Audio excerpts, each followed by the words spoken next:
in order to introduce the lovely Dr. Brown. Dr. Brown is a graduate of Morehouse College, Boston University, and Meharry College, is an assistant professor in emergency medicine and health equity and social justice curriculum lead at Stanford University School of Medicine. Throughout his career, Dr. Brown has been at the front line of social medicine and health equity. He is the Chief Impact Officer of TRAP Medicine, a barbershop-based wellness initiative that leverages the cultural capital of barbershops to address the physical and emotional health of Black men and boys. He is a former board member of the Tennessee Healthcare Campaign, an organization that spearheads statewide advocacy efforts in support of the Affordable Care Act and Medicare and Medicaid reform. Italo trained at Jacobi Medical Center and at Montefiore Medical Center, two Bronx hospitals ranked among the top 20 busiest emergency departments in the country. In 2017, the National Minority Quality Forum named Italo among the under 40 leaders in minority health. An avid writer, Italo served with the ABC News Medical Unit and has contributed health equity and wellness commentary to the New York Times, NPR, USA Today, GQ, Men's Fitness, and The Root. Italo also serves as diversity, equity, and inclusion consultant for organizations like Google and YouTube. It gives me enormous pleasure to introduce Dr. Brown to you all. And I personally have been really looking forward to hearing this talk. So Dr. Brown, take it away. All right. There's so many familiar faces on here. I'm happy. I feel like I'm amongst friends. And Dr. Howie, thank you for giving me the opportunity to speak.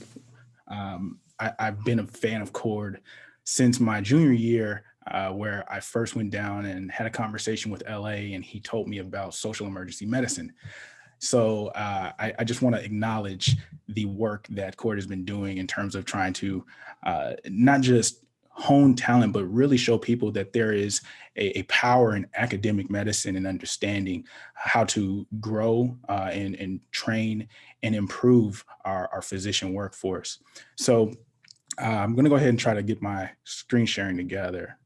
I would be remiss if I did not acknowledge a few different folks. Give me a second. All right, let's see how this goes. I'm going to need you all on that end to tell me if what I'm looking for is showing up. Let's switch this one here. How's that? We're seeing your notes. Ah, there you go. You're set. There we go. Cool. Excellent. So, as I said, I'd be remiss if I didn't acknowledge a few folks, and this is mainly because I do believe in giving people their flowers actively. So first to our department chair, Andrea Blomcombs at Stanford, I really appreciate the mentorship. And then my formal mentors, Alden Landry, L.A. Alvarez, Ewan Wang, and Aisha Khan, all who have poured in endless amounts of energy into me to kind of get me to a point where I can speak about these things comfortably.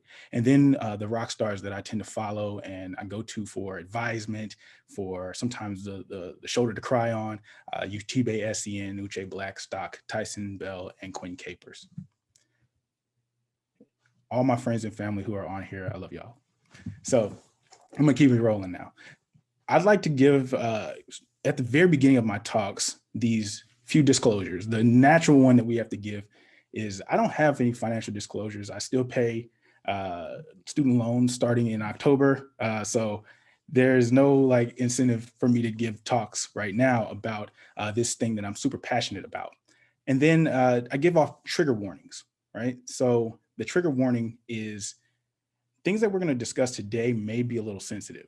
We have to acknowledge that the nature, anytime you discuss race, anytime you discuss identity, discrimination, and anti-identity sentiments, there's going to be a potential for triggering people in the audience. And sometimes I even feel triggered myself. So I have to acknowledge that and say that it is not my intention to worsen any experience, any lived experience, but rather to simply shed light and to share this. It is a safe space, so I appreciate any type of biased perspective going forward. Then I have to admit that I have biases myself. You know, I know that there are things that I will say that may not necessarily sound as equitable because I'm still learning. I'm still in the process of trying to discover the right way to do things, as we all are. So I acknowledge that up front. You know, I might focus on an anti-Black sentiment in this conversation because that's my lived experience.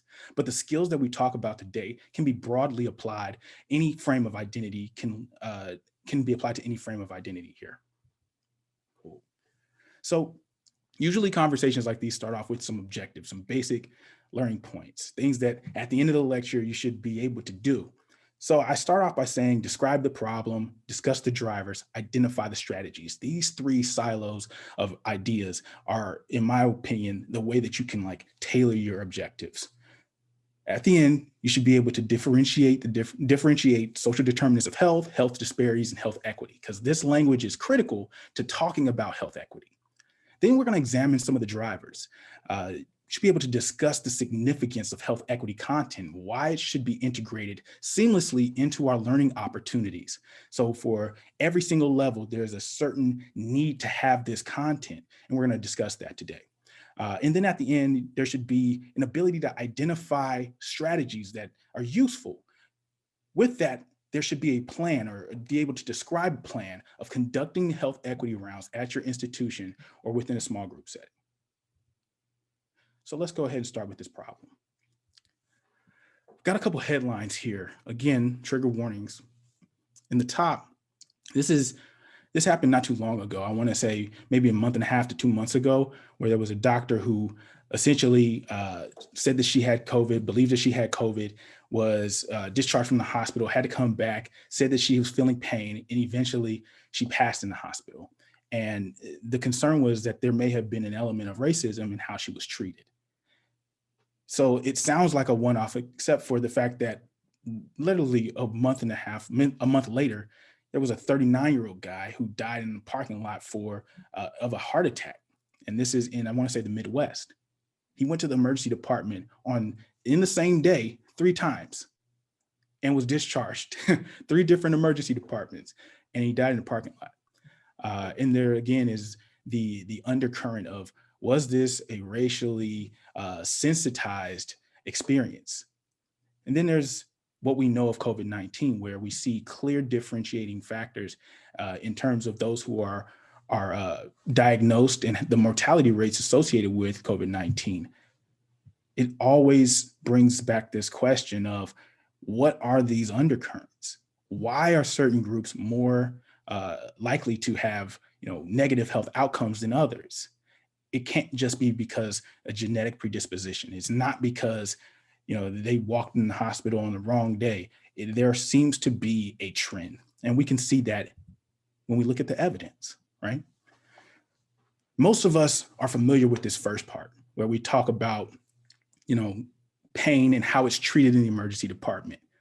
I've had casual conversations with friends who had pyelonephritis, went to the hospital in New York, and literally were denied medications for hours. Everybody's heard of those stories where there's a person who, because of their identity, may be placed in a chair or be considered a vertical patient and have a true pathology. And these outcomes continue to reveal themselves in our literature. I use the top one about children in appendicitis, where it showed that Black children were less likely to receive opiate pain medication than their white counterparts. That's wrong. Especially when you're talking about treating pain, which we all recognize as an imperative in medicine, right?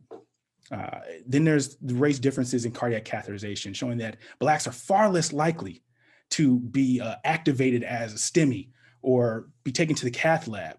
And it's because of this racial bias, that their pain or their symptoms, or maybe even just the fact that they look the way that they look, maybe they can deal with it. Maybe it can actually pass. And then you have negative outcomes related to that. And at the bottom, this one is even more concerning to me, because it happens before you even arrive at the hospital. There's a study out of Boston with a guy that I used to work underneath, Dr. Michael Pash Orlow. He found in his group that ambulances are pre-triaging patients, based upon zip codes. And if you were a Black person in the exact same zip code as a white person, you'd be more likely, it was more likely that you'd be taken to a community hospital as opposed to, the high academic center, the prestigious institution. And that trend may have been visualized in Boston, but I guarantee that it can be seen in various other states, counties, because that is the way of where we're at right now. That is the nature of our implicit biases, the nature of racism in America. So we have to acknowledge that these things exist. Whether we're talking about hallway beds or clear COVID-19 disparities, we're consistently finding the evidence of these undercurrents and is built around systemic mistrust, decades and decades and decades of chronic underaddressing by the healthcare complex. There's a recent article that just came out, and even one of my mentors just gave a talk about the pulse oximetry and how now they realize that this thing that we've been using to calibrate people's respiratory status has implicit bias. So what do we really have to anchor on, and how do we move beyond this? And the fact of the matter remains, we are at a point in our society where these conversations can no longer be overlooked. They are the elephant in the room, and we have to acknowledge that it's there, can't be ignored. All of the currents in 2020 made us arrive at a place where for many years we've struggled to actually gain traction. Now the status quo is to lead with anti-racism, to elevate DEI efforts, and to prioritize restorative justice in communities that have suffered, been marginalized, and are considered vulnerable. So we must acknowledge that racism is intrinsically baked into the medicine that we teach at all levels, whether we're talking EGFR, spirometry, it's inside the stuff that we learn as students, and at every level, it's just compounded. Then we know that there's a disproportionate representation of ethnic minorities among all physicians when you compare it to the national demographics, right? So that representation is important. That DEI commitment has now become a staple of institutions. And then finally, restorative justice. How do you rebuild the trust? How do you reestablish some level of common ground? And it starts with listening. It then leads to actually equity-informed steps. And I think that this conversation we're going to have today is a part of all three of these things. I mentioned earlier that it's important to have this language down. And if there's anything that you leave with today, it is my hope that you at least know the difference between these words, these phrases, because they're not going anywhere. They'll be around in every single conversation. They'll be around the corner of every single lecture, in my opinion, and they'll be tucked underneath the health outcomes that we see and that you've been seeing, right? Social determinants of health, right? These are non-medical drivers of health outcomes. So we're talking about things like access, transportation, education, employment, like the things that if it modulates up or down, you see dramatic changes in their health outcomes. Then we lead to health disparities. So that is the discrepancies that we see between different groups. And that can be based upon race or ethnicity. It can be based upon gender or identity, ability, one that's often missed, age, geography, or even socioeconomic status. And then there's health equity. So health equity is the expectation that every single person, regardless of the group that they belong to or their classification, they can achieve optimal health outcomes. Now, casually, we'll hear this conversation around equality and equity, and people use them interchangeably, but we need to uncouple that idea. Equality is when all stakeholders get the same resources, regardless of their circumstances. Whereas equity is when those circumstances are taken into account. They're used to inform the resource allocation, and then equal outcomes can be made across all the stakeholders. Sometimes people show the little image of, 3 or 4 kids or 3 or 4 screens, and it's 3 kids sitting on different crates watching a baseball game. I don't necessarily like that cartoon because I think it's a little overused, but it helps to illustrate the difference between equality and equity. All right. How are we doing, everybody? This is my check-in. Give me a shout if you're still with me. We're with you. Excellent. I love it. That sounded like Trevi. I was glad to hear. It's Taku, but. Oh, it's Taku? Hey. All right. So we're going to keep it rolling. Now we're going to discuss some of these drivers. And I think that it's important at this point to realize, like, now we're going a little bit deeper into some of those triggering moments. Okay. We've seen the impact of implicit bias. I feel like at this juncture, everybody has had some sort of a lecture on implicit bias and they know what it is. It doesn't linger in the background anymore, right? We know that care can be dictated by the provider. not just along the levels of our scientific understanding or clinical treatment plans or algorithms, but by how we were raised, by our cognition, our social cognition, by the influences we've had. And these subtle differentiating factors can lead to unexpected outcomes without our knowledge, without us even trying to have this effect. It's the reason why when I go into the hospital, I immediately step to my computer, I sign on and I start playing Spotify, and you're gonna hear more than likely some rap music. It's something that I like, and I've been raised in this hip hop generation, so I will more than likely play it. I am implicitly biased to play that music regardless of who's around me. So imagine that same dynamic when it starts to hurt individuals and when care is involved and outcomes become the end result. We see this often more commonly now brought to the forefront is the difference in maternal mortality rates. Knowing that they're different, and it's largely driven because of these subtle racial biases that exist, and maybe even to an extent, gender biases that exist, right? But then there are things like microaggressions, privilege, more subtle, smaller elephants in the room.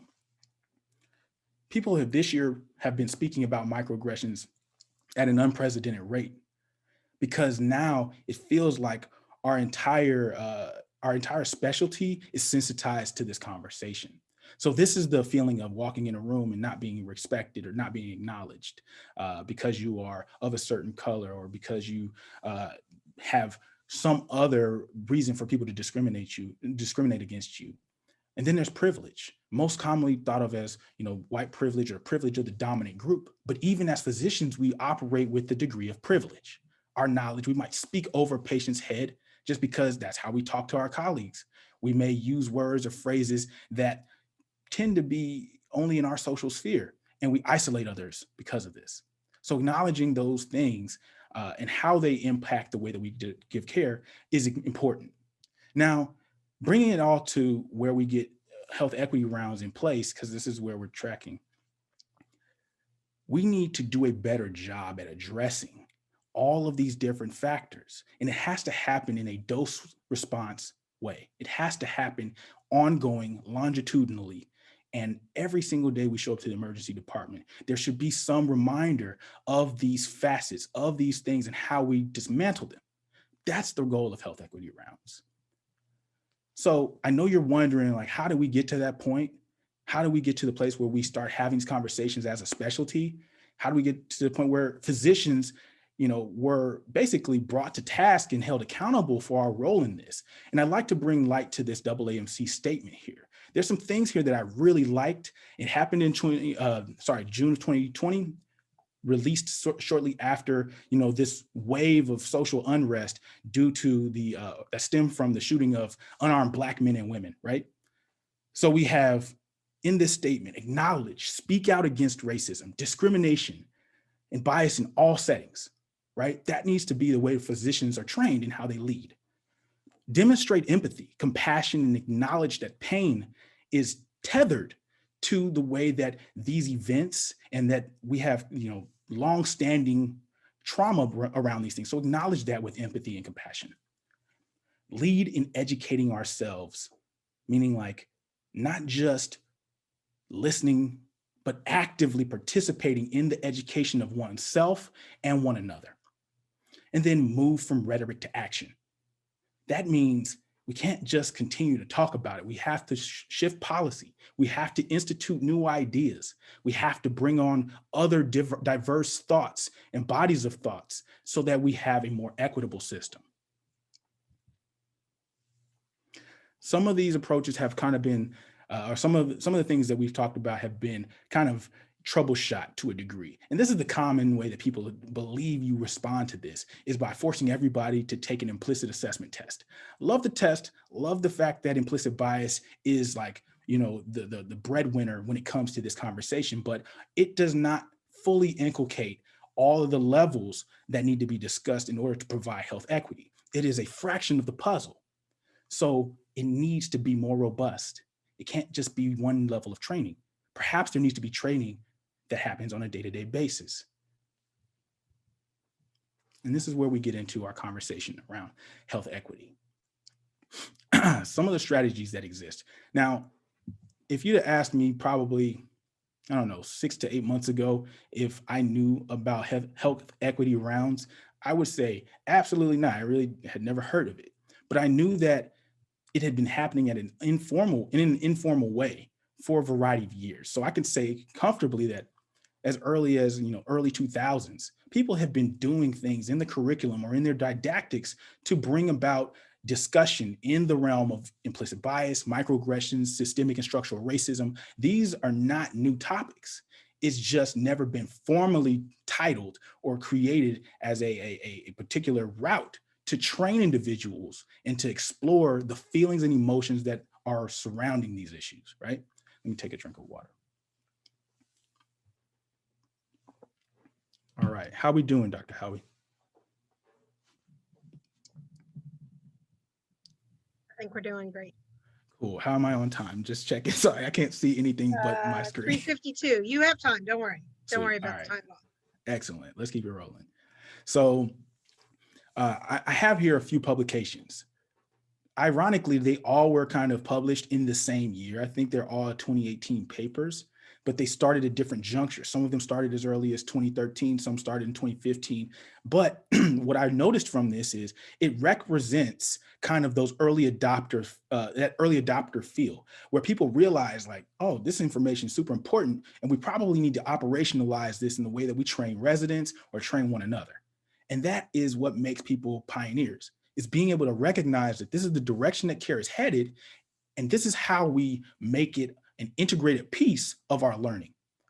So this top one on the left, I believe, is reducing racial bias among healthcare providers, lessons from social cognitive psychology.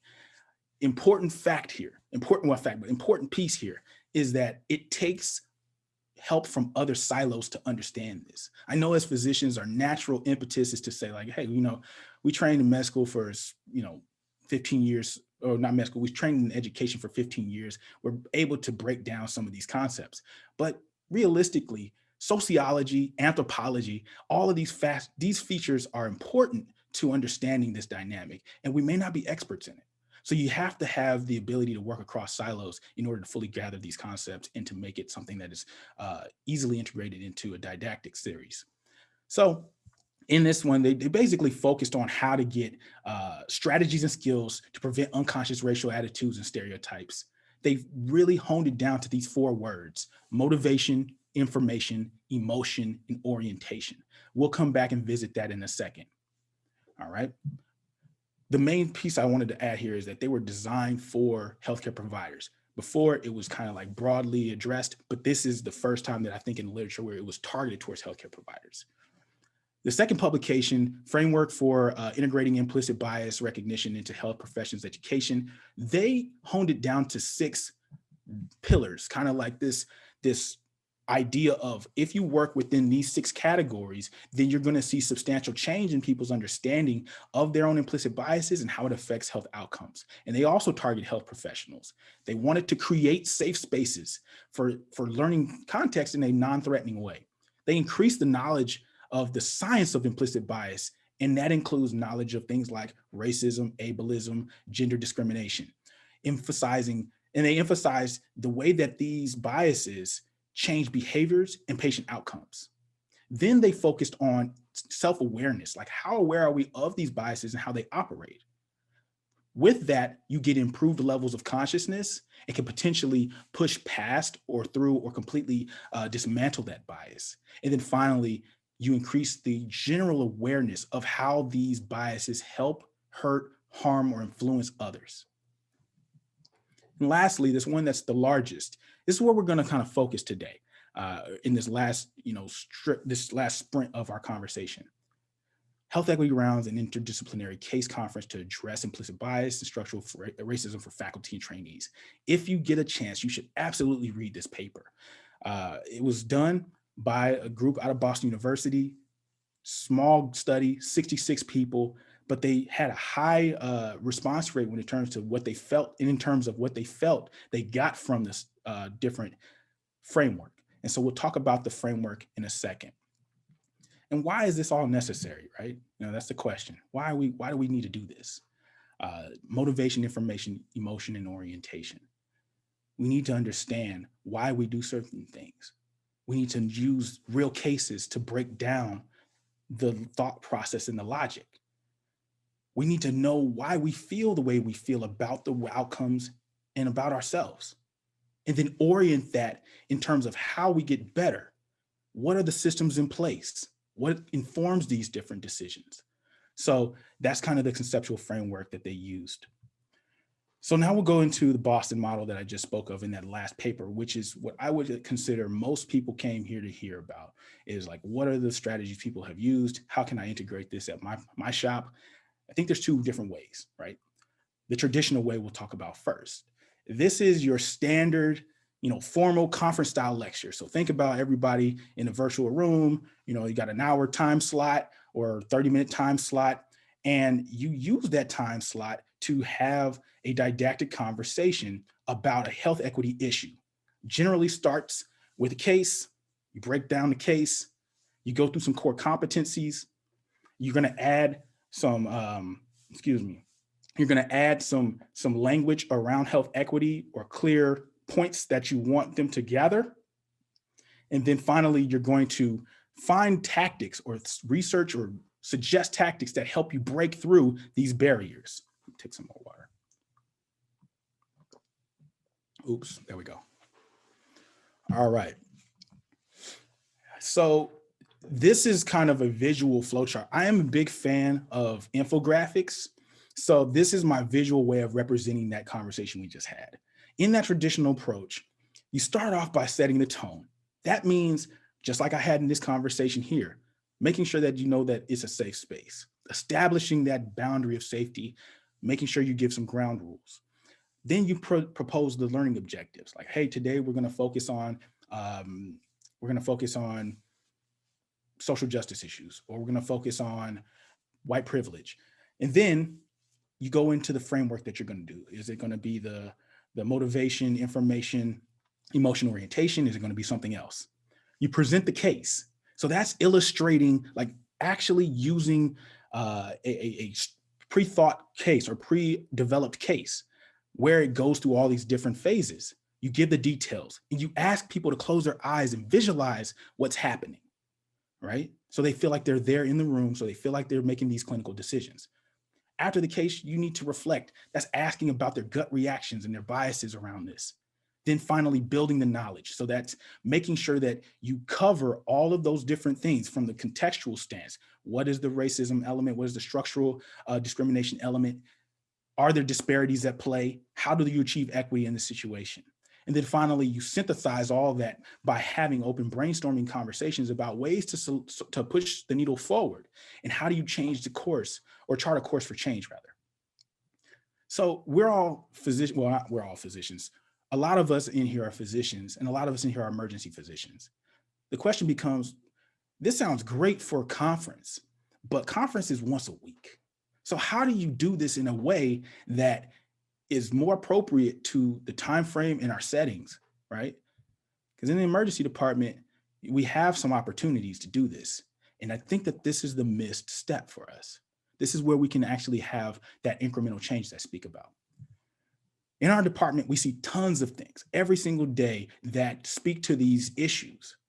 Most of us in here have witnessed or have been a part of some type of social concern, have seen the ugly underbelly of racism, have seen the manifestations of systemic and structural inequity, have seen these health disparities play out in real time. So you are a de facto expert on at least witnessing these things. So you should be able to acknowledge them as cases, right? We've seen the patient who repeatedly presents for dialysis because they don't necessarily have comfort at their home dialysis center, or because they just have general apathy about their lives. We've seen the homelessness or housing insecurity and how it's differentiated, and people treat these individuals when they come in because they think that they are less than them. We've seen the difficulties that people go through because of transportation. We understand that there is correctional issues, restraint issues, and even the prison industrial complex has a way of manifesting itself in our emergency departments that can literally break open what we know as justice and injustice. And we've seen people disenfranchised by their health knowledge, their lack of health knowledge, their lack of health literacy, or maybe because they don't even speak the same language as the person who's talking to them, right? So we know these examples and we can use them. We can actually take these same examples and turn them into those conversations by using what I would consider a non-traditional model. It's called space model. Space as in a safe space. Now, the S in safe space stands for share. The P stands for probe. The A is acknowledge. C is connect, and E is engage. I've got some basic understandings here of what that means. And I want to check with Dr. Howie about my time because I know I should be running upon. You got time. It's 4 o'clock. I mean, you've got a good, you can go another half hour. Okay, cool. I just wanted to leave some time for some conversation. All right. So the space model, I like it because it's less formal than the standard didactic approach, right? We do conference once a week. Conference can have its own biases, meaning like sometimes people don't want to talk up in conference because they feel like there may be some imposter syndrome present, or they may feel like the environment is just anxiety building. So you may not get the optimal engagement in that setting sometimes, right? So this model favors your chalk talks, your lunch and learns, your GI rounds, your bedside teaching models, those things, or morning report, those things that we've seen or have done right there in the emergency department when we're sitting in a fishbowl or we're sitting inside of our common spaces and having lectures around, different types of AKI, ways to, diagnose undifferentiated, or what to do in undifferentiated hypotension, like ocular exam stuff. We talk about these all the time. So why not change that lens and start focusing on health equity issues in that same time and space, right? So sharing, you have to start again by sharing these ground rules, by sharing a case, making sure that there is safety in that conversation. Once that's done, then you probe. So that's asking the tough questions, making sure you're getting the gut responses of people and focusing on those knee-jerk responses. And it's not to evaluate or criticize or judge them there. It's just the collection of these things. Then you acknowledge it. You name these issues and you explore the historical or social context behind what the case presents. Next, you're going to connect. So that's clarifying any takeaway point and linking what you are talking about in the past or what you've talked about historically or chronically to what's happening right now. And then finally, you engage. That's making sure that people are having the reflection, they're reflecting on what that moment means, reflecting on how they feel, and brainstorming actions specifically focused on ways to advance past the learning objective in the case or to break through it. Okay. I like this a lot because it's shorter. You can still use real cases to drive it. You can bring in or explore current events, and you can focus on some of the highest yield concepts in health equity and social justice right there at the bedside. I started doing this as a trainee, not a trainee. I started doing this as a fellow, and I started to hear my residents speak differently about social topics. We had conversations around gun laws. We had conversations around the rights of incarcerated patients when they're presented to us. We talked openly about the way that ambulances differentiate and triage notes can change the way that we see somebody, or nursing notes can change the way that we view somebody. We talked about those things, and it was through the same model. There's some common threads between the two. Safety.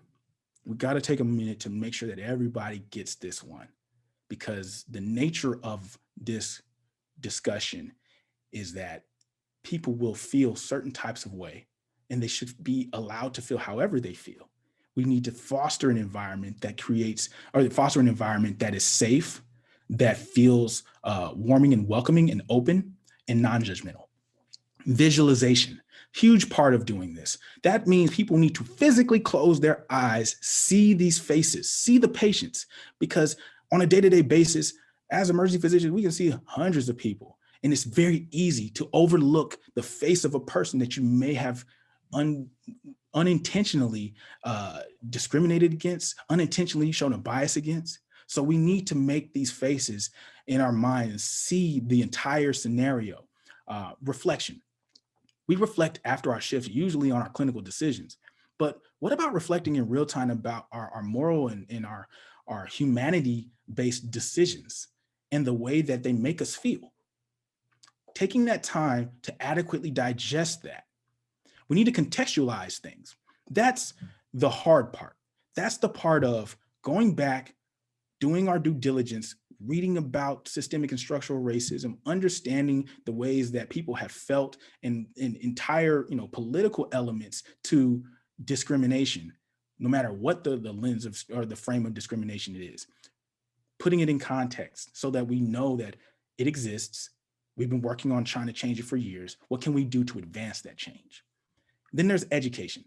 That's turning the lens or turning the table and now teaching others how to sift and filter through those emotions, those feelings, those thoughts, those biases, giving them tangible tools to move forward. And brainstorming, opening the floor, taking it to the chalkboard or to the whiteboard, making a thought cloud of ways that we can advocate, ways that we can extend our efforts from the emergency department or from that conference room and actually leverage our knowledge of health equity to bring about change. These are the last two slides. So there's careful considerations that you got to keep in mind here. Like, this is not something that you can just, waltz into. This is very high level, possibly impactful work. And so you got to be careful with how you navigate it. There's group level concerns that I want you all to think about. One is facilitation. Are your facilitators trained? Are they implicitly biasing the conversation in a group? So really focus on how the facilitators are trained and groomed and that they talk to other people about how to do this. And there are certain advocacy organizations that have done things like this before that you can reach out to get formal training. Setting an environment. Like, I get it. Some mornings it's extremely quiet in the ED and you can have these conversations in a way that is very much so like safe and that helps. But sometimes it's not the right time to do this. And you got to be able to recognize, is this an environment where someone's going to feel like they can actually navigate this, or they can unpack or take their cool off? Or is this an environment where everybody's going to feel constrained? So realizing the setting in the environment.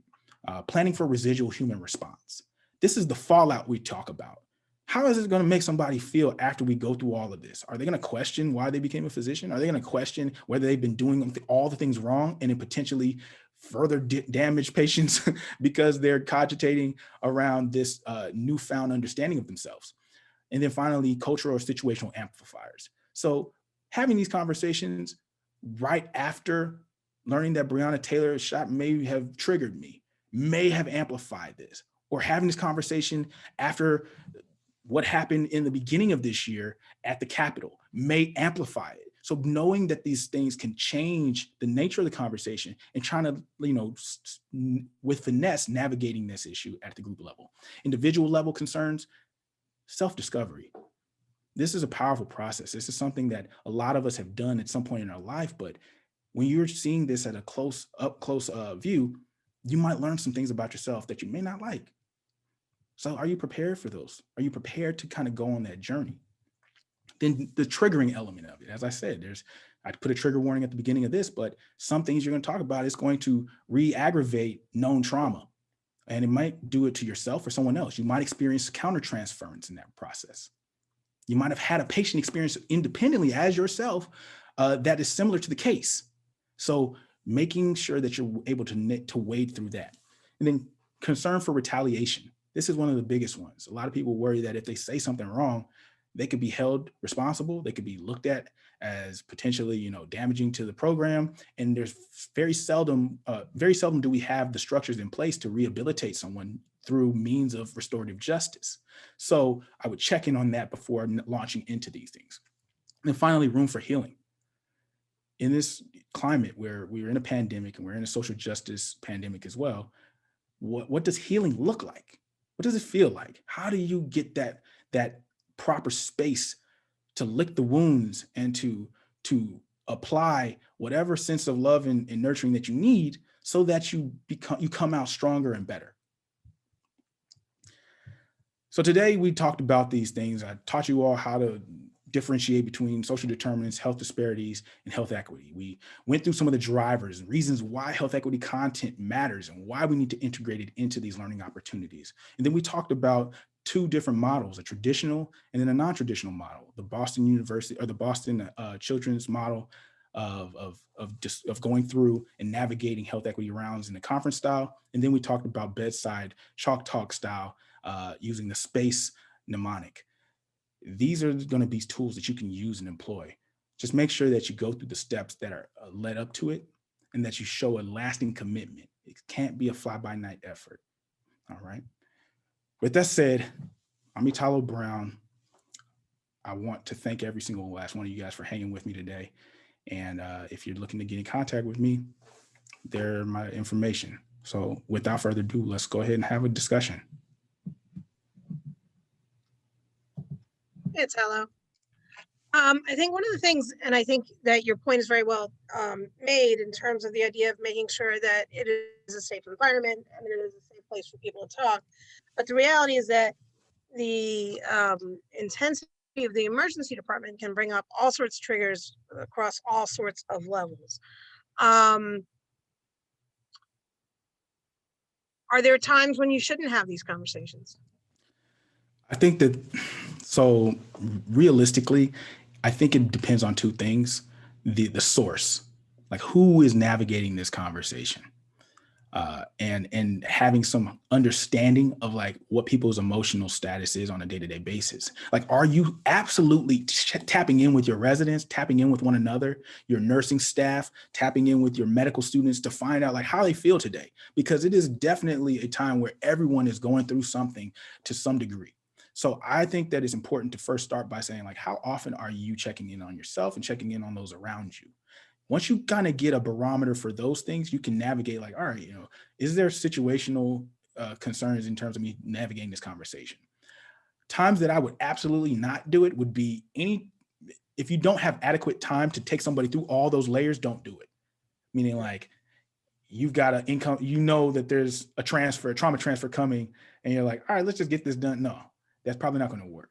The times that I found best to do this are early in the morning, in those first, hour to hour and a half on a 6 to 7 a.m. shift, or when they've already pre-slotted time for those things. I know in a lot of situations, they will have a morning conference, and that's one of the strengths of doing health equity rounds. It doesn't just have to be the residents. It can be the support staff. It can be our, charge nurses. It can be unit secretaries. It can be the EMS if they're still around, flight crew, whomever is there. You can have that broad discussion if you're able to navigate it and negotiate. The other thing is, I probably wouldn't do it in a situation where I was emotionally charged, because it's going to absolutely bias the narrative. So you have a patient case, you're like, this was super wrong. And immediately you're going to start talking about it. Nope. Just write down the MRN, go back when you are level-headed, break down the case, find the learning points, make that a structured conversation, then come back maybe a week to 2 weeks later and then talk about it on shift. And or actually, in a similar way, I think that the concept, in the same way that you have SIM, you have structured cases. Do you have any sort of repository of structured cases to maybe make available to people who want to have these conversations, but want to try to have enough structure that they can address the issues and maybe take it out of the bedside situation? Certainly. So one, if you take a look at that paper, I will make sure that we have this link or something sent to you all, so it's up for this talk. But that last paper that I talked about by Perdomo and company, they have 6 or 7 different slide decks in their appendix of the paper, where it literally talks people how to go through one by one, like each one of these layers. And it's really helpful. They got cases about sickle cell, case about child abuse, case about, abdominal pain and how implicit bias stopped an individual from getting pain medications. They talk about, Williams syndrome and colorism, all types of cool things in this one study that happened in 2018. But I think that that's the fact that we haven't built upon that speaks volumes. And maybe what needs to happen as next steps is us developing these cases. Because I said, like, everybody has at least one or two that they've seen where they're like, this didn't seem quite right. And I would almost venture to say that there are three elements that or three places that I would look within a department to develop this stuff. One would be you have a task force. Most people have DEI task force at this point. I know at Stanford we have one. We're actively developing stuff like this. So check the task force and make sure the task force is being appropriately compensated to get this work done. But you check with the task force. The second thing is you may have a social EM department. So there may be a section or a group of people who do social EM. This is a project that can literally be owned by that and help create the didactics around it. It works at the level of residents and at faculty training level. The third thing that I would say is you can look at anyone who's in med ed and see if there's a possibility for a working group or a subcommittee that's devoted to coming up with these core competencies, and they can build them out of cases. So Lisa Moreno also Hey. joined in the text and pointed out the textbook Diversity and Inclusion in Quality Patient Care, which I wrote with Dr. Marcus Martin and Cheryl Heron, and by the way, which I also wrote a chapter for, has a great number of cases and accompanying discussion guide for use in residency and faculty training. So that's another resource. That's something that people might want to use. And then someone separately sent something to Tina that says, what do you recommend we use as a break-in tool to open these uncomfortable conversations in the more intimate space, kind of the fishbowl in the emergency department, formalizing it or informal to make it non-judgmental? Okay, I'm looking at this. Say it one more time, that last part. What can we? How do we break into the conversation? You're in the midst of round, something comes up, and how do you break it in and kind of change the setting a smidge from whatever the medicine, I guess, that's being discussed. Right. And especially when it's in an intimate space, like in the fishbowl where you have lots of other people around you. Sure. So, and how do you make sure you make it non-judgmental? So I'm very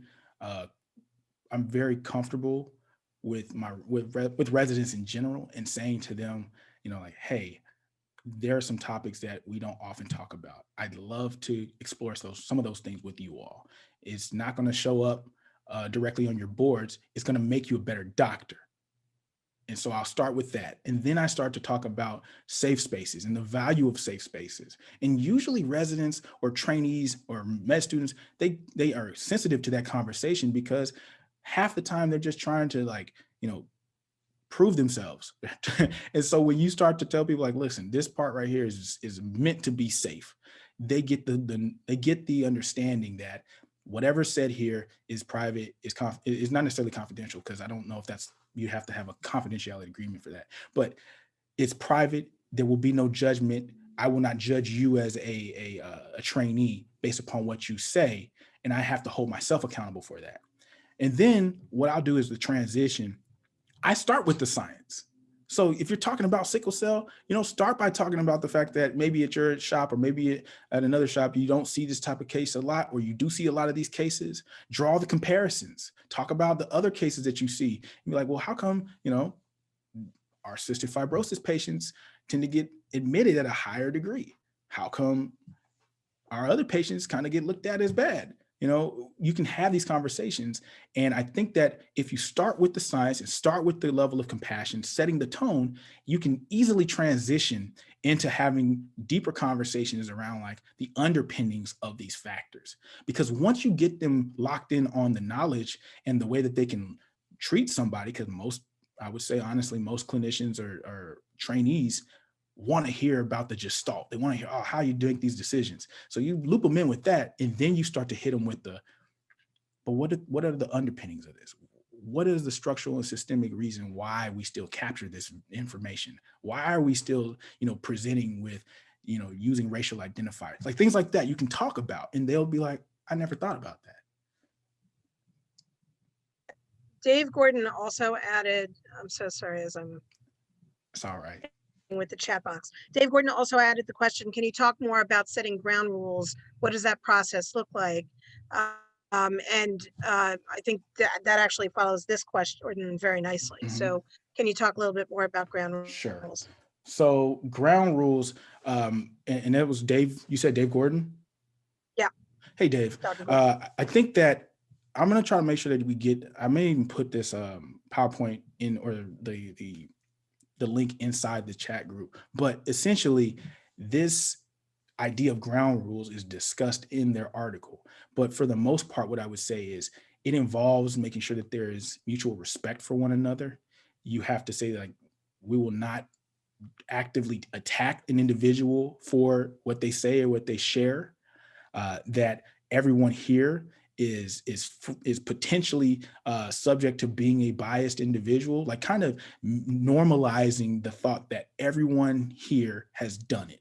Everyone here has some way, contributed to potentially a negative outcome. And then acknowledging that growth is going to happen in the conversation, and acknowledging that there's going to be some discomfort, but none of it is meant to be harmful, malicious, or intentionally harmful, rather. So I would really clarify that. And I think that there's a good framework in their appendix that kind of outlines that. I'm trying to pull it up at this. I'll also add that Dr. Moreno, and if you can toss that link up there, Lisa, that would be great. But I know she has a podcast that basically goes through that conversation exactly. All right. Which is, and it's one that we use for our med students, which was incredibly good at starting conversations. But the idea was everyone experiences biases, no matter, it just is. And it's not bias against any one group necessarily. It could be that, a bias for something or a bias against something. So I think that her podcast also kind of expounds upon that point wonderfully. I think that one of the challenges that we encounter is, unfortunately, the person who is the underrepresented minority by I can't even remember what the right word would be, but often when these conversations occur, unfortunately, everybody's face turns to the underrepresented minority, who's now in the position where they're supposed to speak for their entire group of people. But and that is something that I think we have to be very, very cautious of, because it puts people in such uncomfortable positions that they do not need to have. And how can we, as the teachers and the guiders of these conversations, both allow the input from all of our learners, but at the same time, do not put anyone in a position where they have to represent an entire group of people or a subset of people, or however it would play out. So there's a couple of things here, right? There's you're speaking about minority tax, and this idea that if you are in the room when people are talking about issues related to race, specifically anti-Black sentiment, you become the spokesperson for the entire culture. And first, it starts with the recognition and acknowledgement that Black people are not monolithic, right? And that goes for any type of identity. One person does not represent the whole or entirety of folks. It's a spectrum. And I think that there's training that can be done on that in general, and it can actually be done in this setting or in a separate setting altogether. The other thing about it is making sure that there is a shared burden in how these conversations happen. It can't just be the people of color in the department. It can't just be, the clear underrepresented minority leading the discussions in each of these scenarios. It has to be an effort that is spread and shared. And that comes with, departmental leadership, where they have to essentially raise the general expectations for all providers to buy into anti-racism. And part of that is doing this. I will add that, I think there are a couple comments in the group by some of my colleagues that I truly do find to be inspirational, that help navigate this issue. The other thing I would say is, as the person who's often been in that position as a trainee, where we're talking about this, super sensitive topic, and it's, at the level of being a med student, hearing Black men or Black people are going to be the most likely to die from almost everything, and realizing that the eyes are going to turn to me, I feel like as that minority, it's okay to not have to speak for everybody. It's okay. if you do choose to be the representative, understand that your words carry weight and that you're enough. You're enough just by who you are.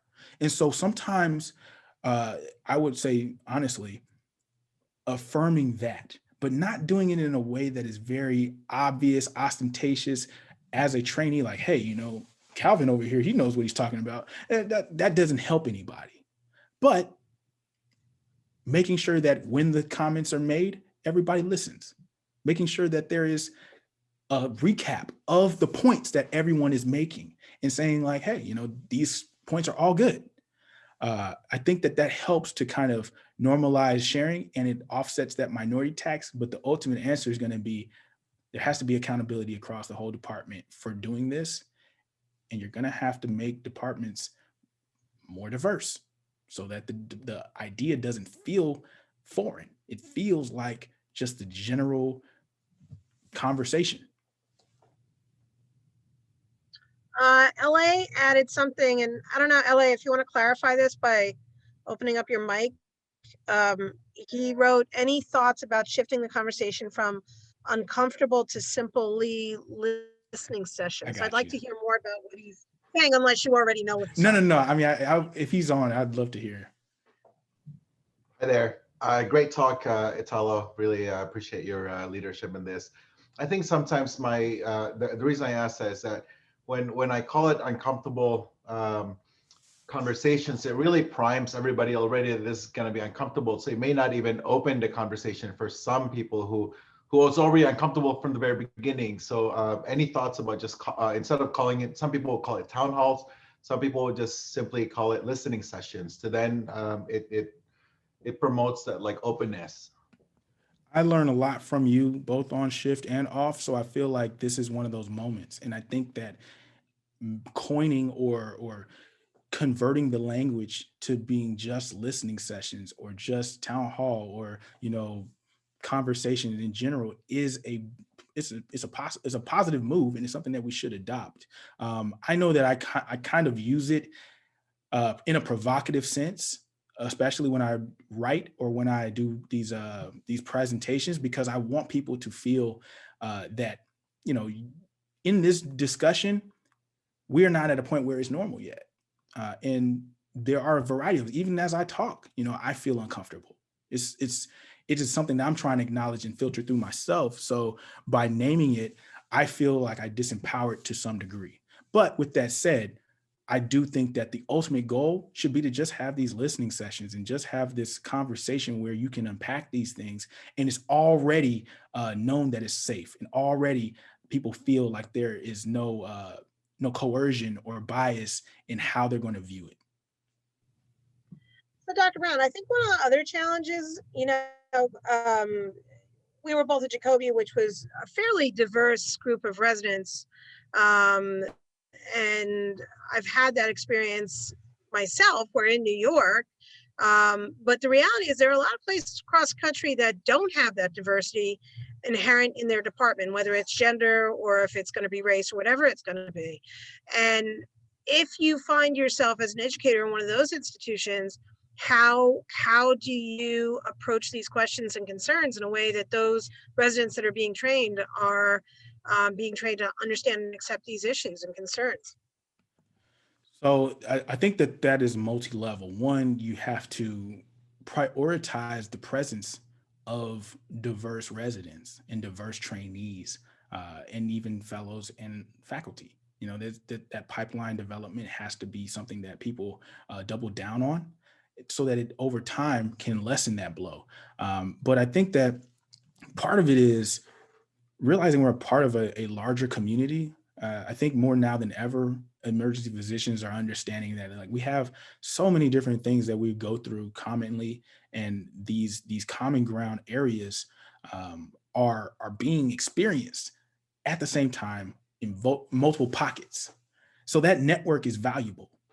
And we should be having these types of conversations at the level of our trade organizations. We should be having them at our, you know, regional conferences, at our journal clubs, that other groups or combined conferences. Like that experience should be shared, and it should make people question why it's not present there. And how do you get to a point where you have some representation, or at least can navigate this discussion from a point of like, I'm doing it justice. I'm not missing many steps. If you are a resident that's at one of these programs and it's like, there's not a whole lot of folks around you, whether you're URM or not, I think that the hope is you realize this is the direction that care is going. And just as you're knowledgeable about ultrasound, just as you're knowledgeable about simulation, how you can do critical care medicine, you should also be knowledgeable of social emergency medicine. You should also have a working understanding of anti-racism, allyship. You should know how to dismantle microaggressions, privilege, and then implicit bias. I think that the move has to be like, this is a core competency. This is what it means to be an emergency physician, because the nature of the patients will not be unidimensional. While the residents may only reflect one certain type of people, there are programs that are going to see Black folks. There's programs that are going to see people who identify openly as gay, programs that are going to see people who are of all ages, who have different levels of ability. So it's important to acknowledge that your patients are who you're training for. You're not training just for one another. And Dr. Brown, I might want to add that in the time where we have, unfortunately, because of COVID, had to shift to a lot of Zoom conferences, this does present a fantastic opportunity, because for those who are at places that don't have the level of diversity that they would want, perhaps you might be willing to do a journal club or have suggestions of other colleagues that might be willing to step into the breach a little bit if someone is at a place where they feel the essential qualities of what you're talking about obviously need to be addressed. And maybe you'd be willing to take that show on the road if I could prevail upon you sometime. If you ask, I'm going to make room for it. And you make a valid point in seeing how now that things are virtual, the traditional barriers have been removed, and this can actually be extended a lot farther than we ever imagined. Yeah, I'm. My name's Aurelia. I'm definitely at one of those programs where diversity is not as robust as in California and New York. And I would love to have you come and talk to our residents if you have the time. I appreciate the focus that or the emphasis on the fact that these things take preparation. You need to prepare for these talks, otherwise they can go horribly wrong. And I think, and this may be just my own problems with my own like imposter syndrome, but like, when do you know when you're ready? And I don't. So, I'm from a minority background. I'm not an underrepresented minority in medicine, but I'm, still a minority within my department. So like, how do I know when I'm prepared to have these talks? So first I want to thank you for just being open and candid with me and really acknowledging the value in this work. It is very refreshing. But I will say that, you've had experience. I'm sure that everyone that's on this call has had some experience where they can speak to. And I don't know if you actually ever realize if you're, 100% facilitator ready or trained. But I do think that we're in a space now where there are resources literally coming out monthly on how to get there, how to get to a point where you're at least at a minimum level of competency. And surprise, surprise, people who do this work are it more than ever accessible.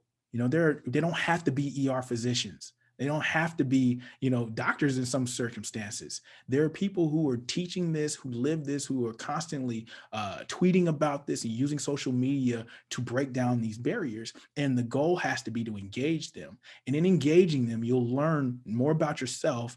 You'll see an accurate view of where you're at on that continuum. And then try some stuff. Try it very delicately, very responsibly and intentionally.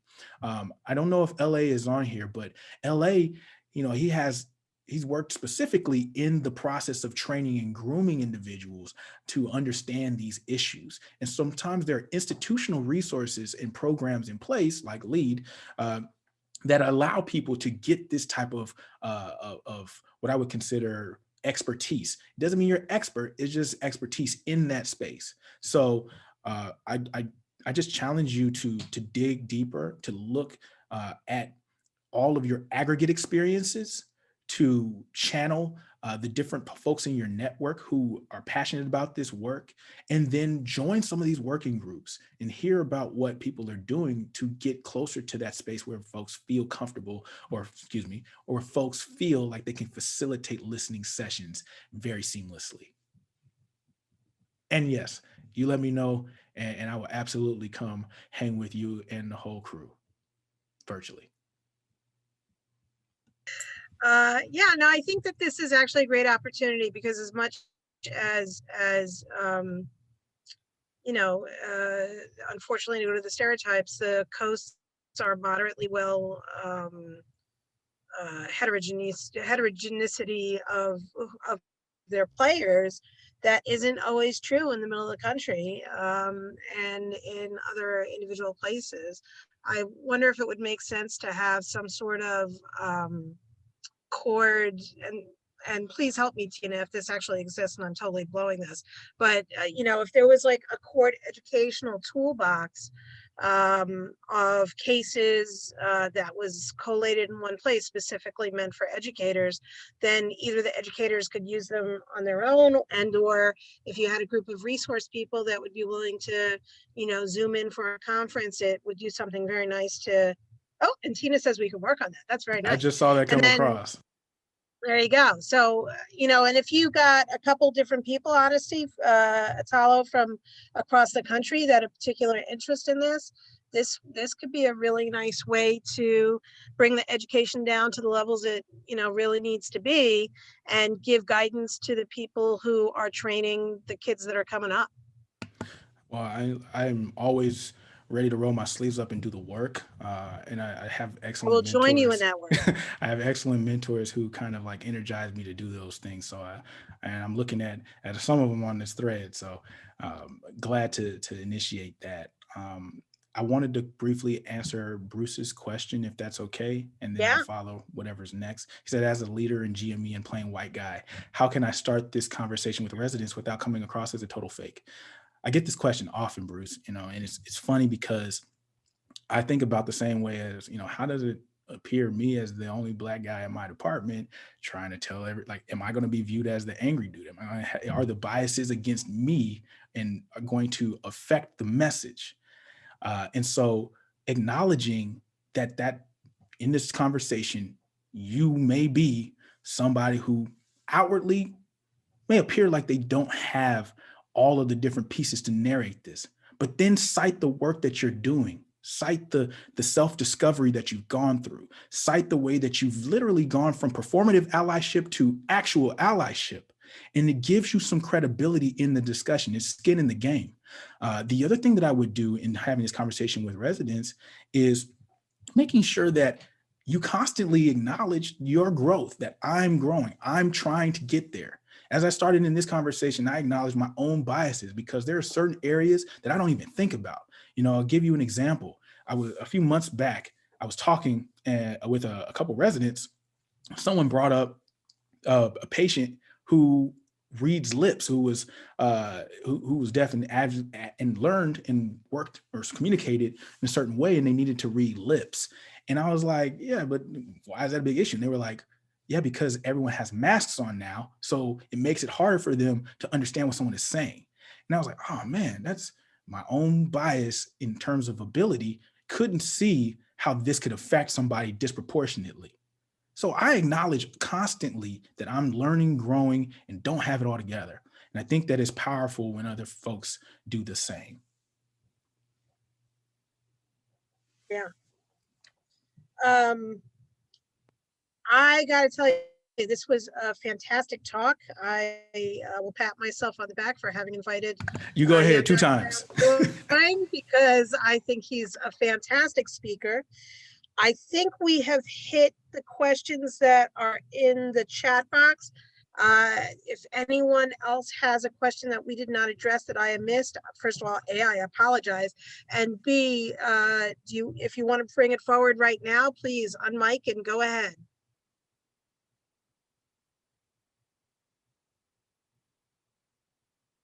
All right, so I am gonna go with, all right, so the thank yous have started, Dr. Brown. from everybody. Really, it was a great talk. Thank you very much for your time.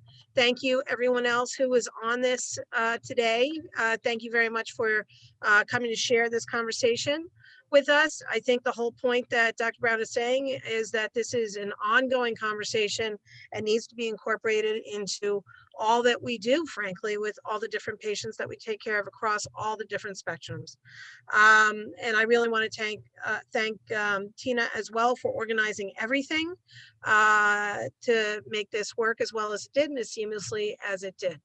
I don't see any additional questions. So Dr. Brown, thank you.